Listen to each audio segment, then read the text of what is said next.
नगर पंचायत कुर्सट के लिए स्वीकृत अस्पताल को निर्माण कराने के लिए आंदोलन की रणनीति बनी। उत्तर प्रदेश के हरदोई जिले की नगर पंचायत कुर्सट में स्वीकृत सामुदायिक स्वास्थ्य केंद्र के निर्माण कराने के लिए एसके वाजपेयी उर्फ दिवाकर वेद पाठी ने आंदोलन करने के लिए शासन प्रशासन को आगाह करते हुए कहा, जो सामुदायिक स्वास्थ्य केंद्र शासन द्वारा स्वीकृत किया गया था, जिसको लगभग 1 साल होने जा रहा है, परंतु आज तक कोई भी निर्माण कार्य के संबंधित समुचित कदम नहीं उठाया गया, जिसका एक कारण यह भी है क्योंकि नगर पंचायत कुर्सट में अस्पताल बनवाने के लिए जमीन उपलब्ध नहीं है, जिस कारण देव्यापुर में जमीन के लिए चिन्हांकन हुआ था एवं प्रस्ताव के लिए बात भी हुई थी, किंतु किसी कारणवश वह कार्यवाही आगे नहीं बढ़ सकी, जिसके परिप्रेक्ष्य में समाज सेवीगण एसके वाजपेयी उर्फ दिवाकर वेद पाठी, कुंवर शमशेर अली, एट पवन अग्निहोत्री, करुणा शंकर त्रिवारी कुर्सट बुजुर्ग देहात प्रधान सहित शासन प्रशासन से मांग करते हैं कि जिस जमीन का चिन्हांकन हुआ था उस जमीन पर आगे की कार्यवाही बढ़ाने के लिए साथ दें, और यदि शासन प्रशासन हिला हवाली करता है तो सभी समाज सेवी आंदोलन करने के लिए बाध्य होंगे। भाई साहब नमस्कार। नमस्कार। नमस्कार। आपका शुभ नाम? मेरा नाम संजय वाजपेयी उर्फ दिवाकर वेद पाठी। मैं एक समाज सेवी हूँ, नगर पंचायत कुर्सट हरदोई का रहने वाला हूँ। जी जी, आपका क्या विषय है?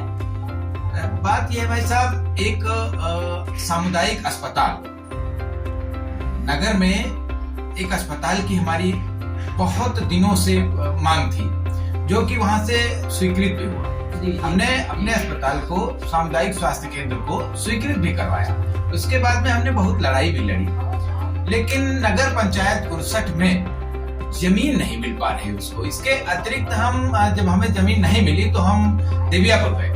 देव्यापुर में जमीन का प्रस्ताव भी किया गया, चिन्हांकन भी किया गया, लेकिन कुछ कारणवश वहाँ के जो वर्तमान प्रधान है उन्होंने उसमें अभी तक कोई इंटरेस्ट नहीं लिया, इसलिए वहाँ पर जमीन हमें नहीं मिल पाई। अच्छा, प्रधान का क्या नाम है? प्रधान का नाम मान सिंह उर्फ मिंटू, इनकी पत्नी है, मिंटू जी की पत्नी है। ये प्रतिनिधि होंगे? ये प्रतिनिधि है।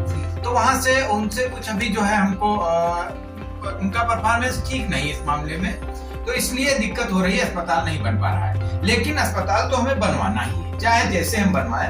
बाकी एक और बात मैं कहना चाहूंगा, चुनाव अभी तक लोग चुनाव से अस्पताल को जोड़ करके देख रहे थे, लेकिन अब सामान्य सीट नहीं है, सीट ओबीसी हो गई है और हम अब अस्पताल के लिए लड़ाई लड़ेंगे।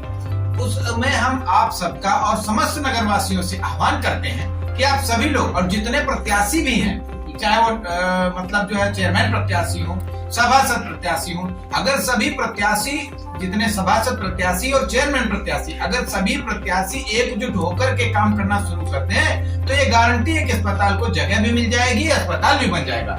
80,000 लोगों को लाभ होगा इससे। हमारे यहाँ पर अस्पताल नहीं है, इसलिए बहुत लोगों को कष्ट उठाना पड़ता है, माधवगंज जाना पड़ता है, माधवगंज से फिर रेफर होकर के हरदोई जाना पड़ता है, लेकिन जमीन न मिल पाने के कारण स्वीकृत अस्पताल को अभी तक बनवाए जाने में पूरी तरह से समस्या पैदा हो रही है।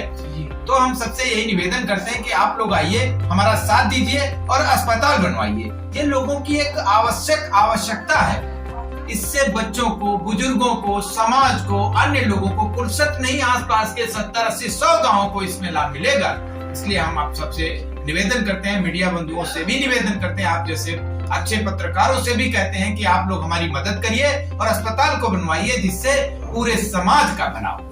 बस हमारी यही आपसे जो है मांग है और यही प्रशासन से मांग है। अगर अस्पताल नहीं बना तो हम आंदोलन करना शुरू कर देंगे।